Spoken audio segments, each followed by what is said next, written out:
Et bonjour à tous, mon nom est François Letarte, bienvenue sur ma chaîne JDR Détente, une chaîne consacrée aux jeux de rôle sur table, alors une vie de rôliste et c'est ça, là, dans le fond, je vais essayer de répondre à la question co-critique, un personnage de mon enfance qui m'inspirerait un de mes personnages.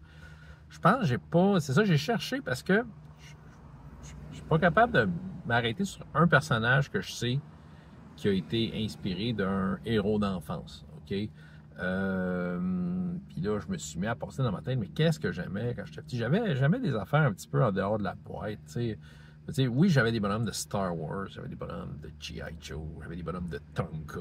Puis des fois, tu sais, j'étais très, très rigide, on était dans le monde de G.I. Joe, Star Wars. Des fois, on mélangeait tout ça, puis on se réinventait un monde. Ce qui m'amenait à, tu sais, dans le fond, c'est peut-être une genre d'influence de, OK, on s'approprie un monde, puis on fait ce qu'on veut avec, puis, tu sais, j'avais toutes sortes d'histoires qui se passaient là-dedans. C'était vraiment bien. On avait du fun. Puis les Legos, évidemment. Je veux dire, les Legos, j'avais inventé un inventeur. J'avais inventé un inventeur. En tout cas, il y avait un personnage, un inventeur. Je prenais les petits bonhommes de l'espace avec la planète, puis le vaisseau qui tourne autour, là. Puis on avait décidé que c'était Eddie l'inventeur. Puis je pense qu'on s'est jamais rendu là, moi et mon frère, mais on avait inventé le fait qu'il voulait. Lui, son but ultime, c'était d'aller visiter l'intérieur du soleil, tu sais, pour des raisons scientifiques. Puis que là, il y avait toutes sortes d'aventures. On avait des vaisseaux qui marchaient par ondes sonores. Puis tu sais, c'est ça. Puis c'était complexe notre affaire de vaisseau. Il y avait des garages à vaisseaux, tu sais.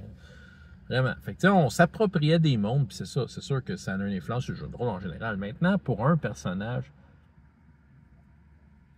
je vais m'arrêter sur un personnage parce que c'est le seul qui me vient en tête, en fait.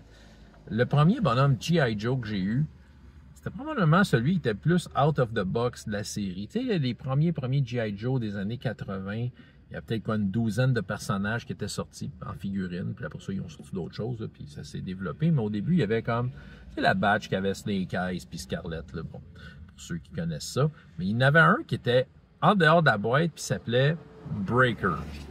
Je pense que c'était le seul qui n'avait pas de fusil. Et c'est le premier que j'ai eu, et c'est le premier que le jour où mes parents ont décidé de m'offrir une figurine de G.I. Joe, puis tu sais, j'étais allé dans le magasin, puis c'est lui que je veux. Et pourtant, il y avait plein de badass cool avec des grosses mitraillettes qui avaient comme de l'attitude de cul, là. Mais non, moi, lui, il m'appelait, il me disait, écoute, c'était le sentiment de je fais partie de cette équipe-là.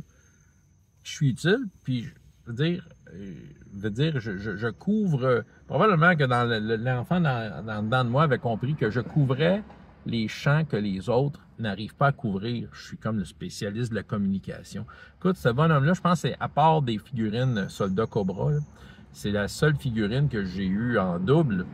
C'est ça, parce que finalement, j'ai eu les autres, là, mais le premier que j'ai eu, c'était Breaker, puis je l'ai eu en double Breaker, parce que c'était mon préféré. Il y avait quelque chose qui m'appelait dans le fait de, ben regarde, non, moi, je suis pas moi qui tire sur le monde, mais tu sais, je garde la communication.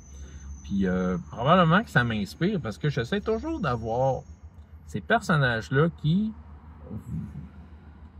vont penser un peu en dehors de la boîte, qui vont essayer de compléter ce que les autres ne font pas.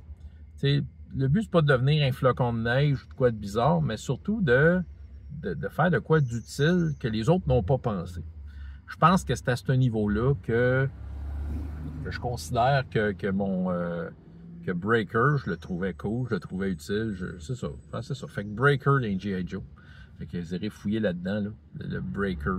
J'ai toujours aimé ça, les personnages un petit peu en dehors de la boîte. Un peu les underdogs du groupe. Mais je me dis, ils ont leur raison d'être. Tu sais, je regardais des photos de super-héros, des images de super-héros, puis là, tu sais, ce super-héros-là, on le connaît pas trop, c'est qui lui? Tu sais, je m'intéressais à celui qu'on connaissait pas. Je me dis, il doit être intéressant. Fait que c'est ça, c'est un peu dans cette vague-là. Fait que tu sais, ça m'inspire en général. C'est ce que j'avais à raconter, François Letarte, JDR des 30. Et jusqu'à la prochaine fois, ayez autant de plaisir dans la vie que dans les jeux.